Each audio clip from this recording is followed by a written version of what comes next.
Sports રમતી વખતે જો તમારા ઘૂંટણનું ECL લિગામેન્ટ તૂટી જાય છે તો એ તમને કઈ રીતે ખબર પડી શકે, એના લક્ષણો કયા હોય છે?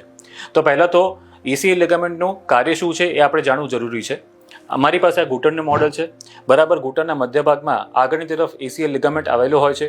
આ ECL લિગામેન્ટ ઘૂંટણના નીચેનું હાડકું છે, જે આપણે નળાનું હાડકું કે શિન બોન કહીએ છીએ, એ હાડકાનું ડેલી એક્ટિવિટીઝ દરમિયાન ફોરવર્ડ ટ્રાન્સલેશન પ્રિવેન્ટ કરે છે અને ઘૂંટણને સ્ટેબિલિટી આપે છે. એટલું જ નહીં, ECL આપણા ઘૂંટણને રોટેટરી સ્ટેબિલિટી એટલે ડે ટુ ડે લાઈફમાં એક્ટિવિટીઝ દરમિયાન જે ઘૂંટણનું રોટેશન થતું હોય એ દરમિયાન પણ સ્ટેબિલિટી પ્રોવાઈડ કરે છે. જો ECL રમતી વખતે તૂટી જાય તો ઘણી વખત ઘૂંટણમાંથી પોપિંગ જેવો અવાજ આવી શકે છે. એની સાથે સાથે ઘૂંટણમાં લોહીનો ભરાવો થઈ જવો કે સોજો આવવો એ પણ તકલીફ થઈ શકે છે. સાથે સાથે ઘૂંટણના હલનચલનમાં અટકાવવું કે હલનચલન ઓછું થવું એ પણ લક્ષણ જણાઈ શકે છે.